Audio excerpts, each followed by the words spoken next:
নমস্কার বন্ধুরা, TST gaming চ্যানেলে আপনাদের সকলকে স্বাগত। চলে এসেছি আর এক নতুন ভিডিও নিয়ে আপনাদের সামনে। ভিডিওটি শুরু করার আগে একটা ছোট্ট অনুরোধ থাকবে, আপনারা ভিডিওটি প্রথম থেকে শেষ পর্যন্ত দেখবেন। প্রথমে আমি চিকেনটা ম্যারিনেট করে রেখেছিলাম ভিনিগার, কাশ্মীরি লঙ্কার গুঁড়ো, রসুনের পেস্ট, নুন। মোটামুটি 30 মিনিট থেকে 1 ঘন্টা মতন ম্যারিনেট করে রাখলেই হবে। কি কি মশলা লাগবে আসুন দেখে নিই।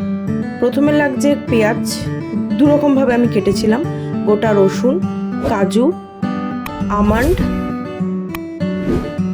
আর লাগছে মিক্সড মশলা, গোটা কাঁচা লঙ্কা, কাশ্মীরি লঙ্কার গুঁড়ো, আদা বাটা। আমি এখানে দুরকমভাবে পেঁয়াজটা কেটেছি, একটা ফোড়নে যাবে, একটা বাটায় যাবে।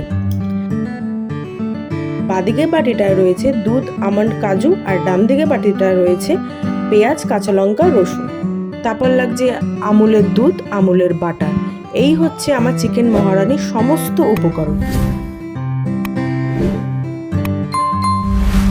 এইবার আমি গ্যাসটাকে জ্বালিয়ে নিলাম, কড়াইয়ে একটু সাদা তেল দিলাম, বাটার দিলাম, দেওয়ার পর একটুখানি গরম করে নিলাম। ফ্লেমটাকে আস্তে রাখবো। এবার পেঁয়াজ কুচনো দিয়ে দিলাম। পেঁয়াজটা একটু ভাজা ভাজা হয়ে গেলে আমি নুন দিয়ে দেবো।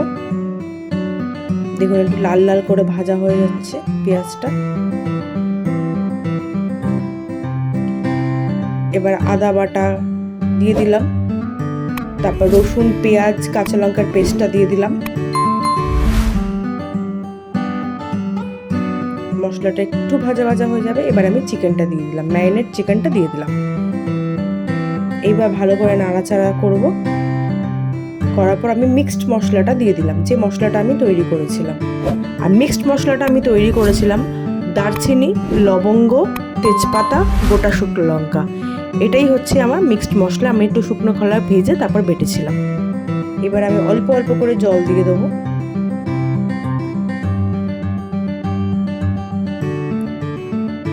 এবার কাশ্মীরি লঙ্কার গুঁড়ো দিলাম, একটু সামান্য চিনি দিলাম যাতে ব্যালেন্সটা ঠিকঠাক থাকে।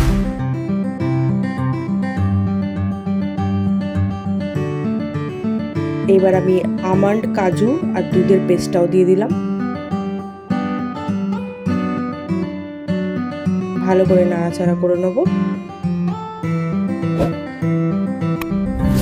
আমি একটুখানি মিল্ক মেডও দিয়েছিলাম, এটা আপনারা দিতেও পারেন, নাও দিতে পারেন।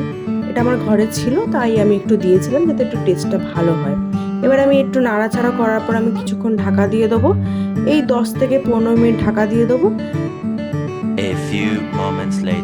তারপর আমি ঢাকনাটা তোলার পর দেখুন আমার চিকেনের থেকে জল বেরিয়ে গেছে এবং তেলও উঠে গেছে।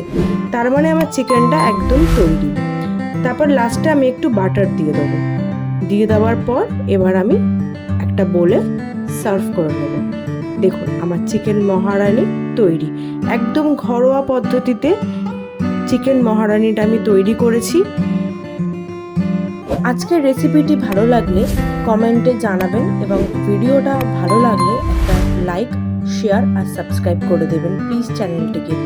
তাহলে আজ আসি আবার এক নতুন ভিডিওতে, আপনাদের সাথে দেখা হবে। ততক্ষণে ভালো থাকবেন, সুস্থ থাকবেন।